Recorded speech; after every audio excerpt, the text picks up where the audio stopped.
Well hi friends, my name is Bristi. आप सबों को तो पता ही होगा कि क्लास 10 के बोर्ड्स अब कैंसिल हो चुके हैं। तो जो बच्चे नीट या जेई की प्रिपरेशन करना चाहते हैं उन पे अब बोर्ड्स का प्रेशर नहीं है, तो वो लोग अपने नीट और जेई की प्रिपरेशन की जो जर्नी है उसे अब स्टार्ट कर सकते हैं। अगर आप जेई एस्पिरेंट हो तो हमारी प्रीवियस वीडियो जाके चेक करो, उस पे स्ट्रैटेजी, बुक्स प्रेफरेंस सारे कुछ डिस्कस किए हुए हैं। And I'm here to convey the message of NEET. तो 10 तक बच्चे होते हैं ना कि बहुत रिलैक्स होते हैं, उन पे प्रेशर ही नहीं होता कोई भी चीज का। और 10th पास आउट होने के बच्चे, उन्हें लगता है कि हमारी 10th तक की जर्नी जैसी थी 11th और 11th के बाद भी वैसी ही होगी। और इसी चक्कर में वो लोग 11th को बहुत ही लाइटली ले लेते हैं। उन्हें लगता है कि हमारे पास तो इनफ टाइम है अभी प्रिपरेशन के लिए। बट अगर आपको नीट 2023 के लिए प्रिपेयर होना है तो आपको प्रिपरेशन अभी से स्टार्ट करनी होगी। एज एग्जाम्पल, अगर आपको स्विमिंग सीखनी है तो आप डायरेक्ट समुद्र में तो जंप नहीं करोगे, स्टार्टिंग तो आप स्विमिंग पूल से ही करोगे ना। बेसिक्स नॉलेज तो आपको वहीं से मिलेगी। तो नीट 2023 के लिए आप अगर प्रिपेयर हो रहे हो तो बेसिक्स 11 से ही अपने कंप्लीट कर लो, क्योंकि जब आप 11th कंप्लीट करके 12th में एंटर करोगे तो आप पे बोर्ड्स का प्रेशर होगा। तो आप 11th की सिलेबस कवर कैसे करोगे? आप पे बहुत ज्यादा बर्डन हो जाएगा। तो अभी आप अपनी सीरियसनेस दिखाओ और अभी से स्टार्ट करो, क्योंकि आगे जब 2023 में आप एग्जाम दोगे तो 2021, 2022 और ड्रॉपर बच्चे भी होंगे। सिर्फ आपके ही बैच के तो बच्चे वहां अटेम्प्ट नहीं करेंगे नीट की एग्जाम। तो जो ड्रॉपर होंगे उन्हें एक्सपीरियंस होगा सारी चीज का, वो लोग को पता होगा कि कैसे किस क्वेश्चन को अटेम्प्ट करना है। तो कंपटीशन का लेवल तो हाई होगा ही। तो अभी से आप खुद को प्रिपेयर करो। ये सब हो गई मोटिवेशंस की बात। फिर आते हैं गाइडेंस। गाइडेंस बहुत ही जरूरी है। बहुत बच्चे को सही टाइम पे सही गाइडेंस नहीं मिल पाता है, और जब उन्हें गाइडेंस मिलता है या उन्हें समझ आती है तब तक उनके पास टाइम नहीं बचता है।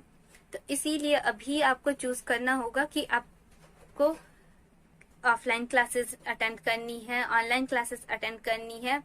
ऑनलाइन क्लासेस अगर आप अटेंड कर रहे हो तो ये ध्यान में रखना कि जब ऑफलाइन क्लासेस स्टार्ट हो तभी वो आपके लिए बेनिफिट हो। फिर आती है बुक्स की बात। बुक्स तो एनसीईआरटी सारे एंट्रेंस के लिए बहुत ही कंपलसरी होती है। और आपको तो पता है 11th-12th में 11th-12th की जो एनसीईआरटी है वो नीट में इम्पोर्टेंट है। तो आपको एनसीईआरटी तो आपको करना ही है कंप्लीट। पर एनसीईआरटी में टॉपिक्स कुछ होते हैं जो कि आपको समझ नहीं आते हैं, उनकी एक्सप्लेनेशन नहीं होती है।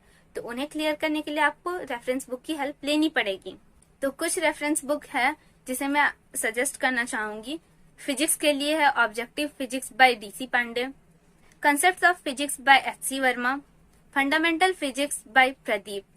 फंडामेंटल फिजिक्स बाय प्रदीप ये थ्योरी क्लियर के लिए है। फिर नेक्स्ट है केमिस्ट्री।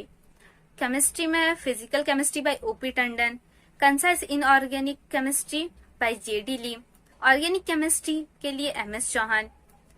फिर नेक्स्ट है बायो। बायो में है ट्रूमेंस ऑब्जेक्टिव बाय बायोलॉजी। बेसिक्स के लिए है प्रदीप पब्लिकेशंस।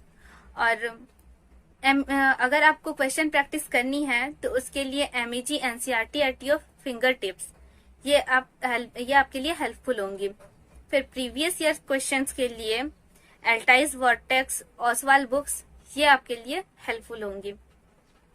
फिर आते हैं नेक्स्ट टॉपिक है कि 11th में जब बच्चे एंटर करते हैं तो उन्हें ये समझ नहीं आता है कि वो स्टार्ट कैसे करें, क्योंकि जब 11th की बुक वो लोग ओपन करते हैं तो उन्हें समझ नहीं आता है कि ये कौन सी टॉपिक से, ये तो मैंने पहले पढ़ा ही नहीं है, सब कुछ न्यू होता है उनके लिए। तो वो लोग स्टार्ट कैसे करें? तो आप लोग सेल्फ स्टडी अभी कर सकते हो, क्योंकि अभी ऑफलाइन क्लासेस स्टार्ट नहीं हो रही है। तो आप लोग कुछ 11th के टॉपिक से जो आप 9th-10th में पढ़े हो वो सब आप अभी स्टार्ट कर सकते हो घर पे खुद से। लाइक फिजिक्स के लिए physical world and unit and measurement chapter, ये आप खुद से कर सकते हो।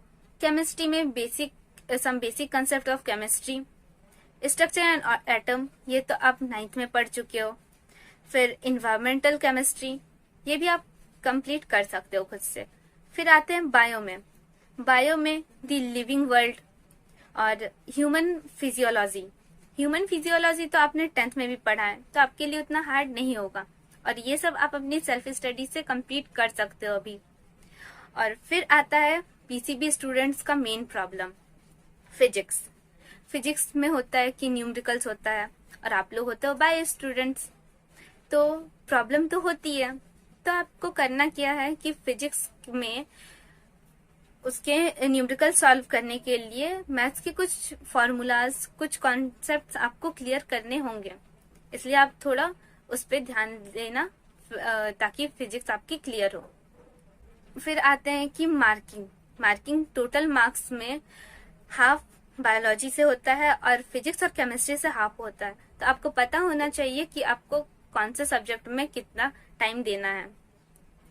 और बायो से हाफ पोर्शन है तो आपको बायो में ज्यादा फोकस करना होगा। तीनों सब्जेक्ट को अभी से ही इक्वली लेके चलो, अभी से प्रिपरेशन स्टार्ट करो साथ ही में, ताकि आगे जाके बर्डन ना हो आप लोगों के लिए।